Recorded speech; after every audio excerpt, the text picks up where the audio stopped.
ദൈവതിരുനാമത്തിന് മഹത്വം ഉണ്ടാകട്ടെ. ദൈവത്തിന് സ്തോത്രം. കർത്താവായ യേശു ക്രിസ്തുവിൻ്റെ മാറ്റമില്ലാത്ത വചനം ധ്യാനിക്കുവാൻ ഒരു ദിവസം കൂടി നമുക്ക് അവസരം ലഭിച്ചിരിക്കുന്നു. ദൈവത്തിന് സ്തോത്രം. കർത്താവായ യേശു ക്രിസ്തുവിൻ്റെ വചനം മനുഷ്യന് സമാധാനവും പ്രത്യാശയും സന്തോഷവും നൽകുന്നതാണ്. ഇന്ന് ഈ ലോകത്തിൽ നാം നോക്കുമ്പോൾ മനുഷ്യന് ഇല്ലാതിരിക്കുന്ന ഒന്നാണ് സമാധാനമില്ല മനുഷ്യന്, സന്തോഷമില്ല മനുഷ്യന്, പ്രത്യാശയില്ല മനുഷ്യന്. എന്തിനാണ് ജീവിക്കുന്നതെന്ന് ഒരു ലക്ഷ്യബോധമില്ലാത്ത ജീവിതമാണ് അനേകരും നയിക്കുന്നത്.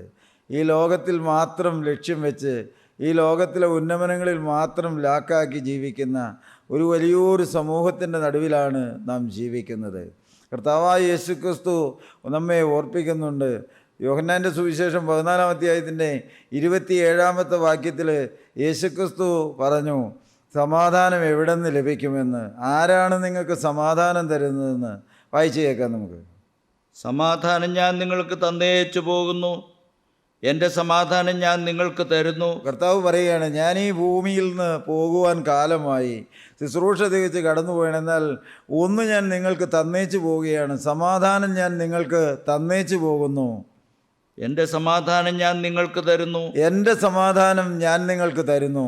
ലോകം തരുന്നത് പോലെ അല്ല ഞാൻ നിങ്ങൾക്ക് തരുന്നത്. അത് ലോകം തരുന്നത് പോലെ അല്ല ഞാൻ നിങ്ങൾക്ക് തരുന്നത്. കർത്താവ് പറഞ്ഞു, എനിക്ക് ഒരു സമാധാനമുണ്ട്, ഞാൻ സമാധാനം നിങ്ങൾക്ക് തന്നേച്ചു പോവുകയാണ്. അത് ഈ ലോകം തരുന്നത് പോലുള്ള സമാധാനമല്ല. നമുക്കറിയാം, ലോകം തരുന്ന സമാധാനം അത് പ്രതികൂലങ്ങൾ വരുമ്പോൾ, പ്രതിസന്ധികൾ വരുമ്പോൾ നമ്മുടെ ഹൃദയത്തിൽ നിന്ന് നഷ്ടപ്പെട്ടു പോകുന്നതാണ്. കർത്താവ് അതിനോട് ചേർത്ത് പറഞ്ഞു, നിങ്ങളുടെ ഹൃദയം കലങ്ങരുത്, ഭ്രമിക്കുകയുമരുത് എന്ന്. ദൈവത്തിൻ്റെ സ്തോത്രം. യേശുക്രിസ്തുവിൽ മാത്രം ആശ്രയം വെച്ച് ജീവിക്കുന്ന ഒരു ജീവിതം, ഹൃദയം കലങ്ങാത്ത, ഹൃദയം പതറിപ്പോകാത്ത ഒരു ജീവിതം. അപ്പോസ്തലനായ പൗലോസ് ഫിലിപ്പിയർക്ക് എഴുതിയ ലേഖനം 4-ാം അധ്യായത്തിൻ്റെ 4-ാമത്തെ വാക്യത്തിൽ അവിടെ രേഖപ്പെടുത്തി വെച്ചിട്ടുണ്ട്, മനുഷ്യന് സന്തോഷിക്കാൻ കഴിയുമെന്ന്. ദൈവത്തിൻ്റെ സ്തോത്രം. സന്തോഷം എന്നതാണ് ഫിലിപ്പിയ ലേഖനത്തിലെ പ്രധാനമായ വാക്കുകൾ. ദൈവത്തിൻ്റെ സ്തോത്രം. അപ്പോസ്തലനായ പൗലോസ് കാരാഗൃഹത്തിൽ കിടന്ന് എഴുതിയ ലേഖനമാണ് ഫിലിപ്പിയ ലേഖനം. 4 അധ്യായം മാത്രമുള്ള ആ ലേഖനത്തിൽ സന്തോഷം എന്ന പദം 16 പ്രാവശ്യം എഴുതിയിട്ടുണ്ട്. ദൈവത്തിൻ്റെ സ്തോത്രം. ഇന്ന് ആധുനിക സമൂഹത്തിലെ മനുഷ്യന് ഇല്ലാതിരിക്കുന്ന ഒന്നാണ് സന്തോഷം എന്നുള്ളത്. ദൈവത്തിൻ്റെ സ്തോത്രം. എന്നാൽ അപ്പോസ്തലൻ കാരാഗൃഹത്തിൽ ബന്ധനസ്ഥനായി കിടക്കുമ്പോൾ ഏകപ്പെടുത്തി എഴുതി വച്ചിരിക്കുകയാണ് സന്തോഷിപ്പീനെന്ന്. ദൈവത്തിൻ്റെ സ്തോത്രം. മനുഷ്യന് സന്തോഷിക്കാൻ കഴിയുമെന്ന്. പ്രതികൂലങ്ങളുടെ നടുവിലും പ്രതിസന്ധികളുടെ നടുവിലും അപ്രതീക്ഷിതമായതൊക്കെയും ജീവിതത്തിൽ കടന്നു വരുമ്പോഴും മനുഷ്യന് സന്തോഷിക്കാൻ കഴിയുമെന്ന് പരിശുദ്ധാത്മാവ് രേഖപ്പെടുത്തി വെച്ചിരിക്കുകയാണ്. 4-ാം അധ്യായത്തിൻ്റെ 4-ാമത്തെ വാക്യം നമുക്ക് വായിച്ചേക്കാം.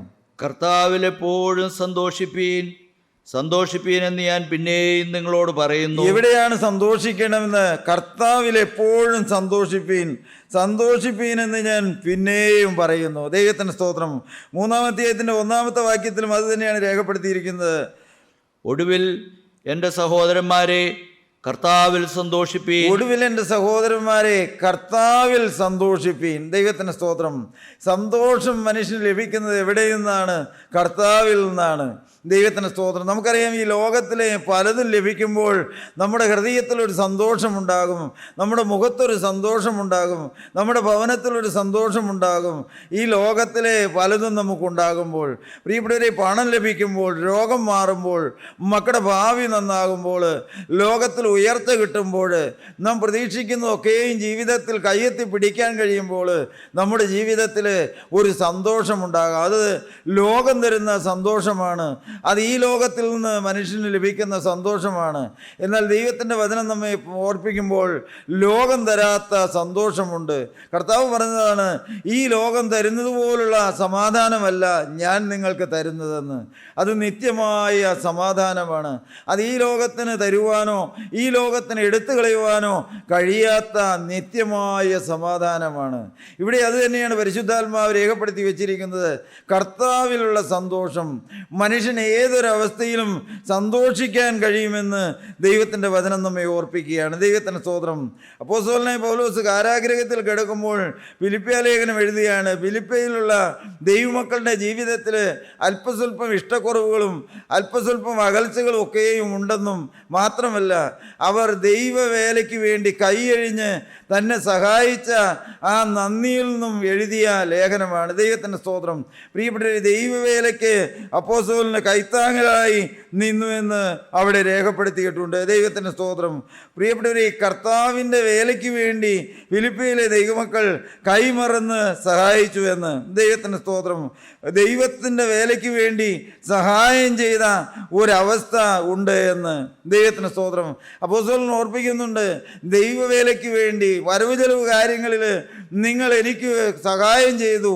അപ്പോസ്തലൻ പിന്നീട് ഓർപ്പിക്കുന്നുണ്ട്, അത് എനിക്ക് നിങ്ങൾ സഹായം ചെയ്യണമെന്നോ ഞാൻ ദാനം വച്ചിക്കുന്നു എന്നല്ല, പിന്നെയാൽ അത് നിങ്ങളുടെ വരവിലേക്കുള്ള കണക്കാണ്, നിങ്ങളുടെ കണക്കിലേക്ക് അത് വരവ് വയ്ക്കുന്നതാണ് എന്ന്.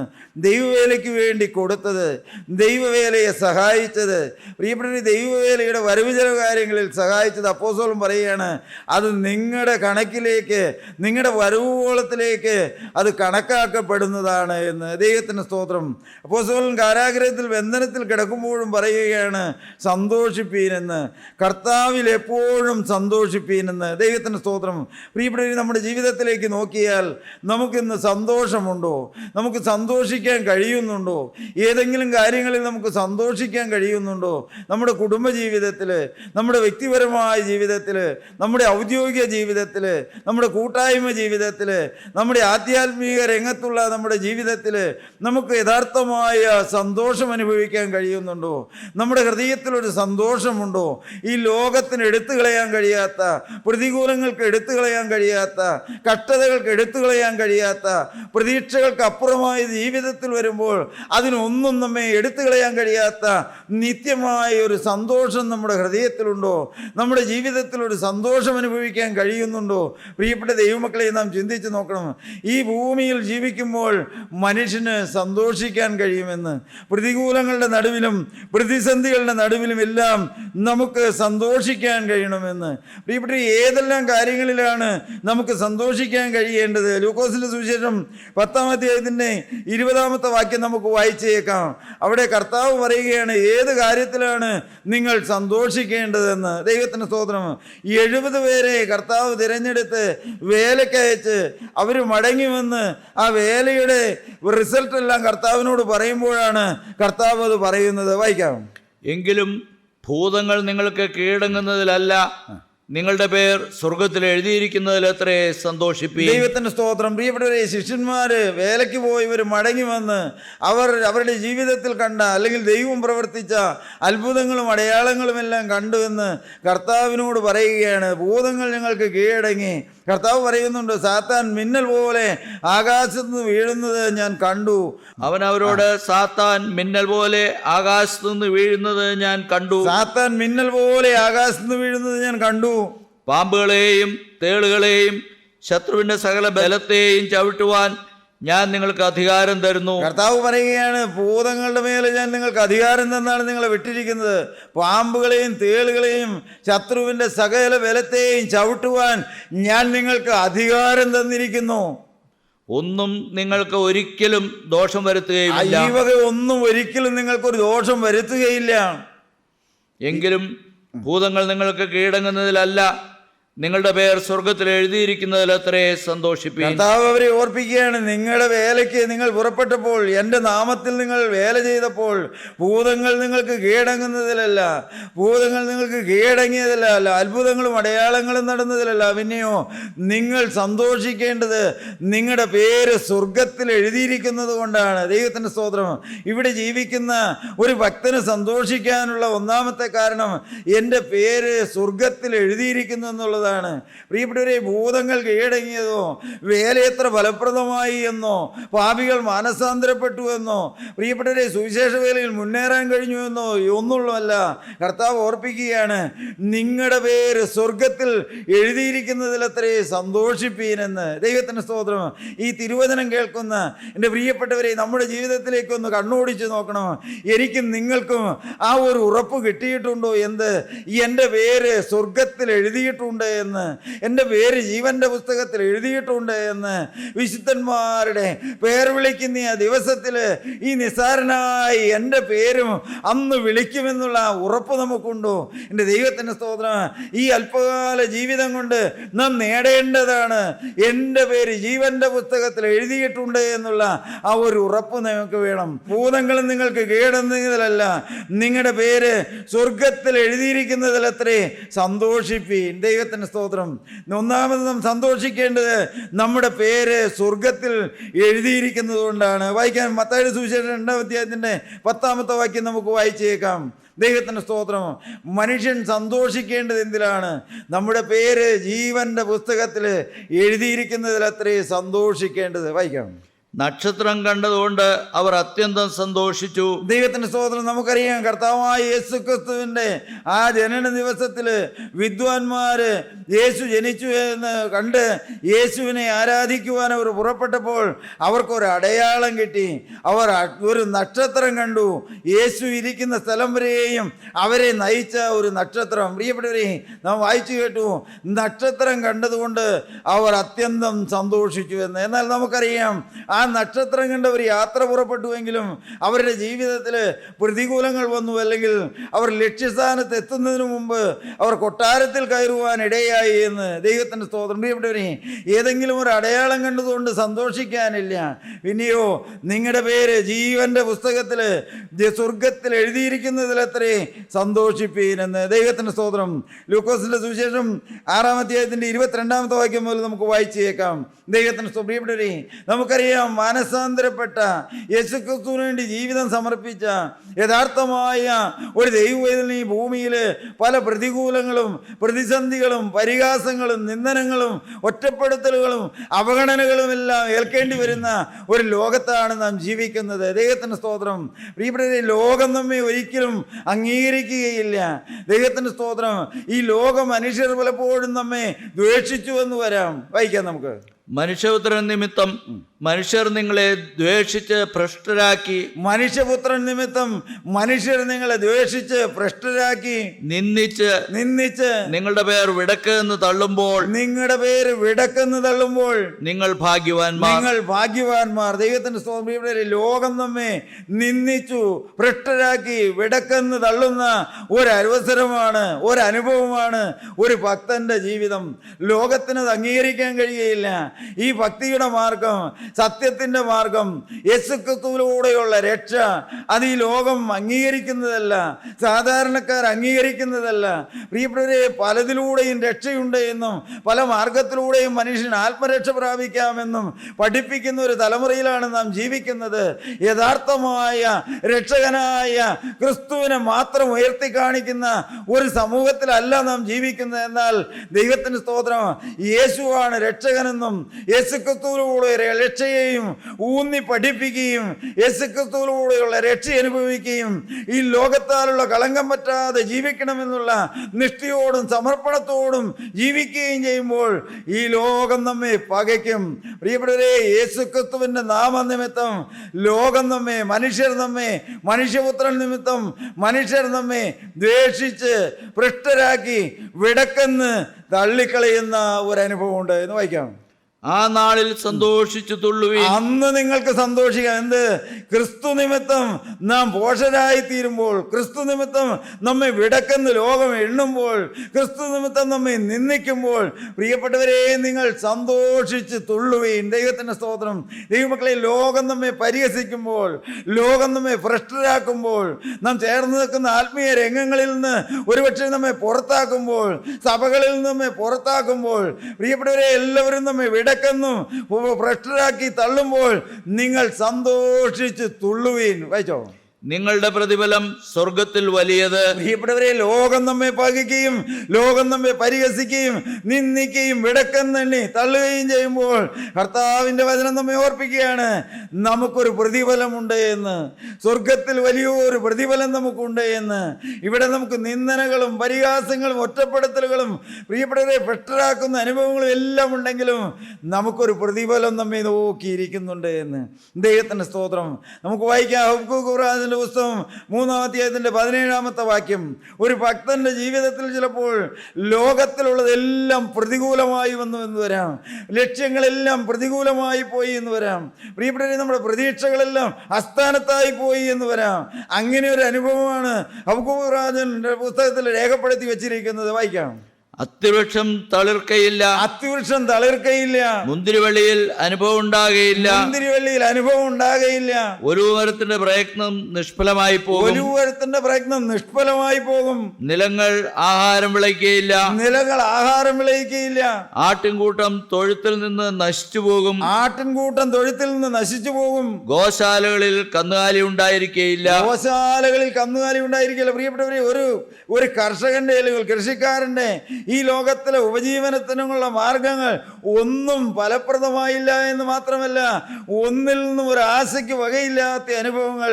അത്തിവൃക്ഷം തളിർത്തില്ല, മുന്തിരിവള്ളി കാച്ചില്ല, ഒലിവൃക്ഷം ഫലം കൊടുത്തില്ല, ആ ഗോശാലകളിൽ ആടുകളില്ല, പ്രിയപ്പെട്ടവരെ കന്നുകാലികളില്ലാത്ത, എല്ലാം ശൂന്യമായി പോയ, പ്രതീക്ഷകളെല്ലാം അറ്റുപോയ, എല്ലാ വാതിലുകളും അടഞ്ഞുപോയ ഒരനുഭവമാണെന്ന്.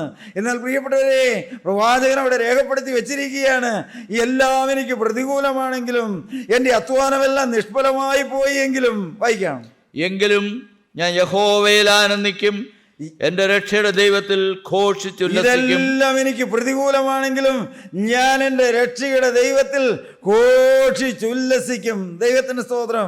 പ്രിയപ്പെട്ടവരെ, ദൈവത്തിൽ ഞാൻ ആനന്ദിക്കും, എൻ്റെ ദൈവത്തിൽ ഞാൻ ഘോഷിച്ചാനന്ദിക്കുമെന്ന്. കാരണം എല്ലാം പ്രതികൂലമാണ്, പ്രതീക്ഷകളെല്ലാം അറ്റുപോയി. എന്നാൽ എനിക്കതിലൊന്നും നിരാശയില്ല, അതിലൊന്നും ഞാൻ തളർന്നു പോകുകയല്ല. എല്ലാം പ്രതികൂലമാണെങ്കിലും എൻ്റെ ദൈവത്തിൽ ഞാൻ ഘോഷിച്ചാനന്ദിക്കുമെന്ന്. ദൈവത്തിൻ്റെ സ്തോത്രം.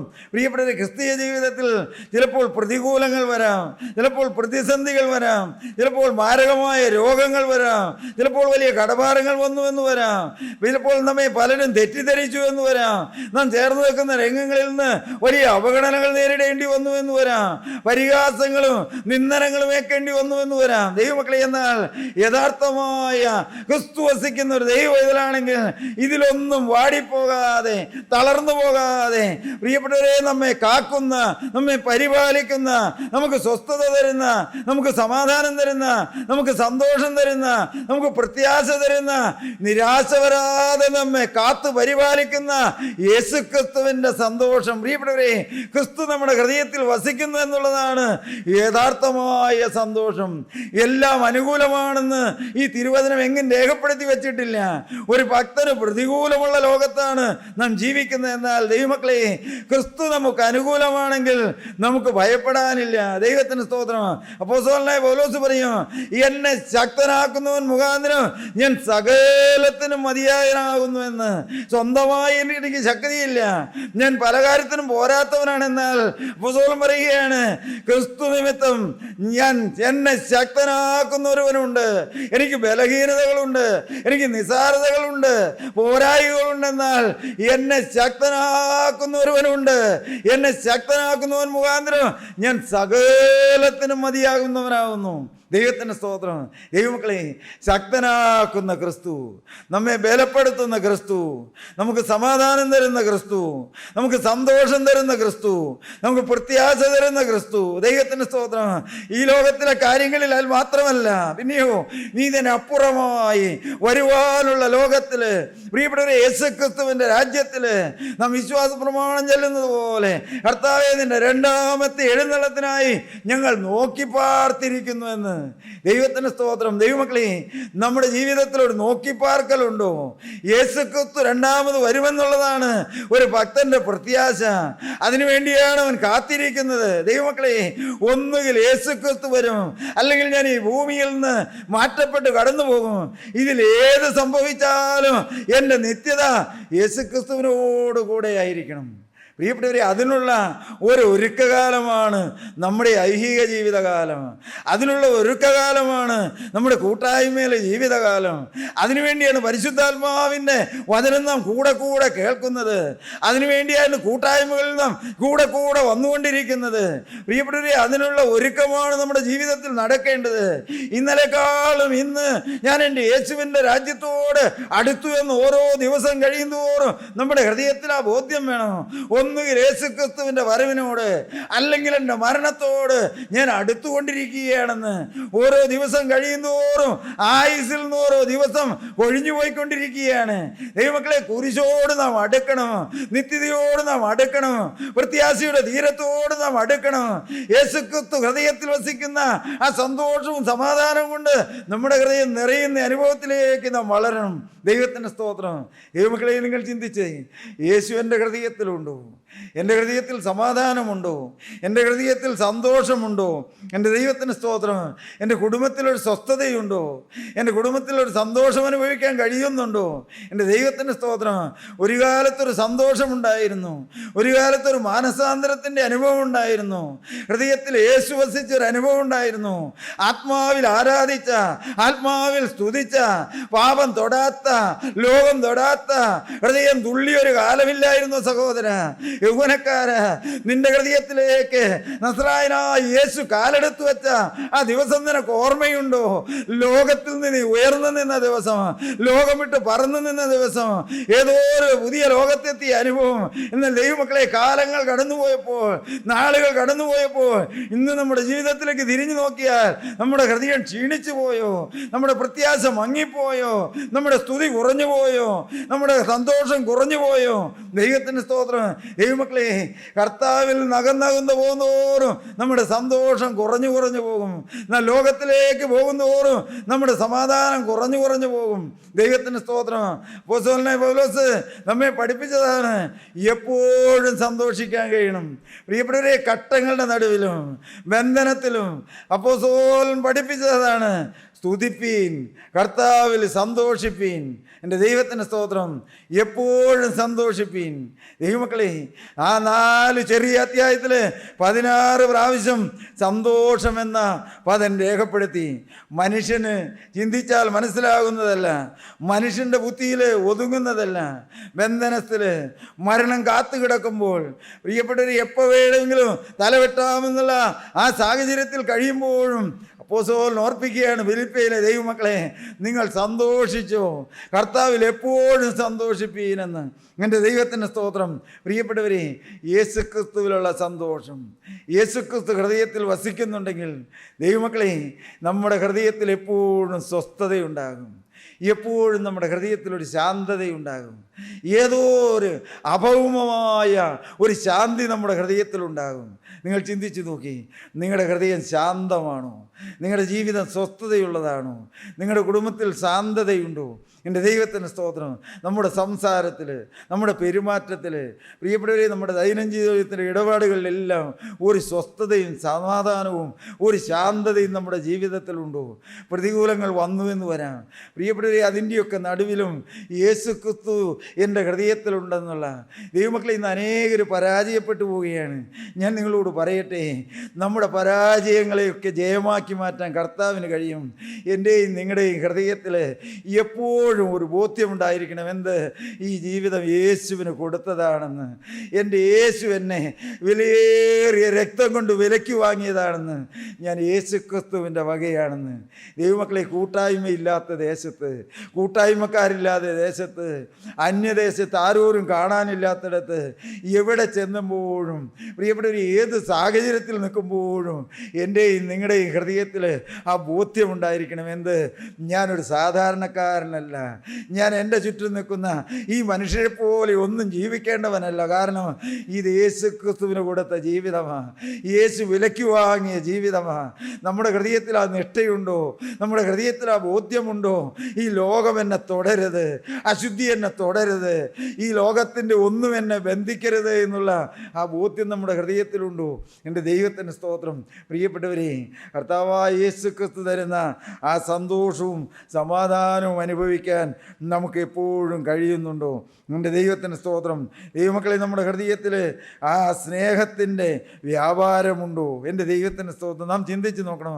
നാം എത്ര കാലം കൂട്ടായ്മയിൽ വന്നുവെന്നല്ല, നാം എന്തെല്ലാം വേല ചെയ്തു എന്നല്ല, പ്രിയപ്പെട്ടവരെ, നാം എന്തെല്ലാം കൂട്ടായ്മയ്ക്ക് വേണ്ടി ചെയ്തു എന്നല്ല, ഈ ആത്മാവി മൺകൂടാരം വിട്ട് കടന്നു പോകുമ്പോൾ യേശുക്രിസ്തുവിനോട് കൂടെയായിരിക്കണം.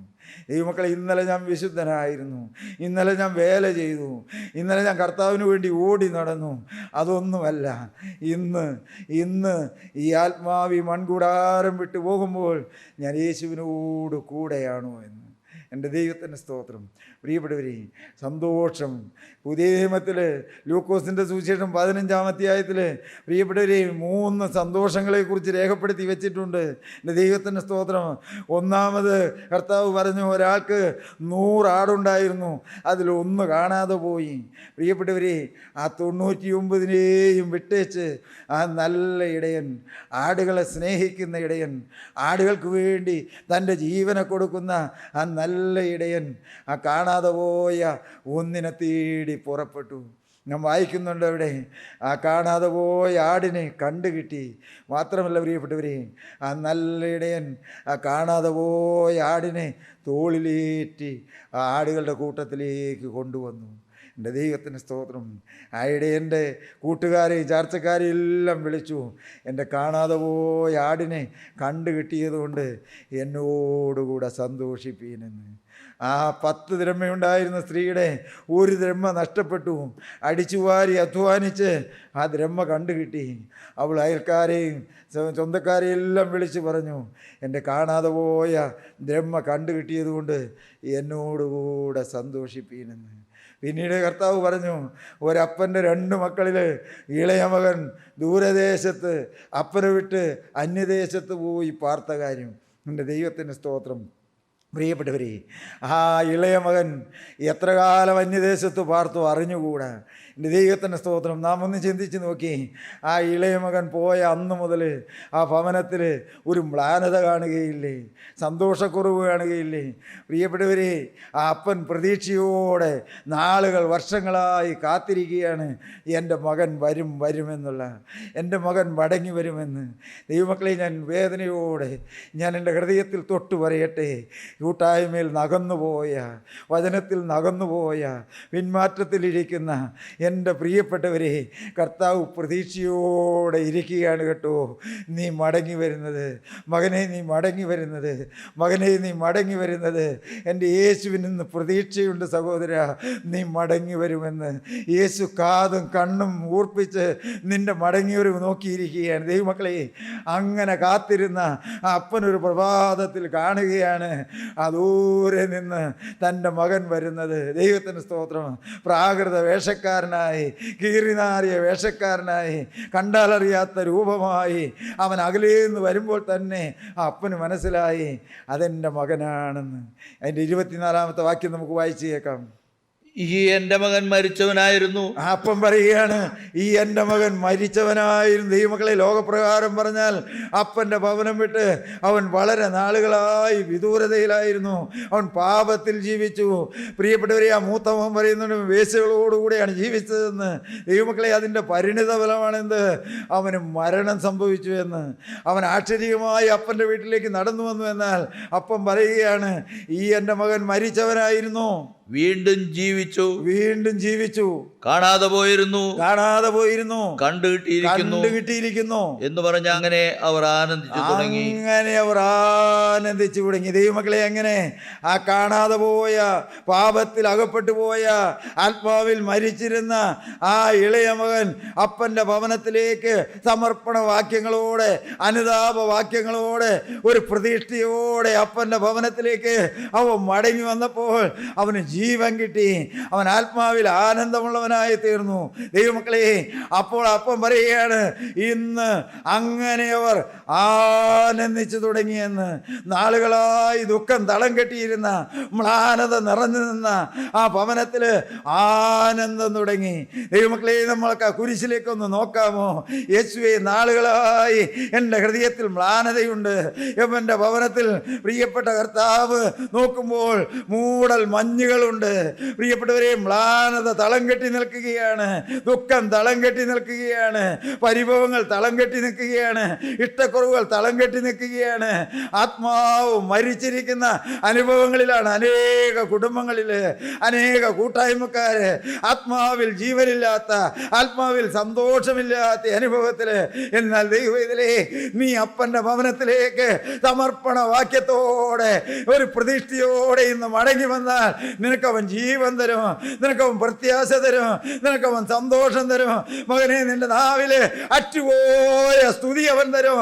നാളുകളായി സ്തുതി അറ്റുപോയവർക്ക് യേശു സ്തുതി തരുന്ന ദിവസമാണ്. ദൈവമക്കളെ, നമുക്ക് ദൈവകരങ്ങളിലേക്ക് സമർപ്പിക്കാം. ദൈവനാമം മഹത്വപ്പെടുമാറാകട്ടെ.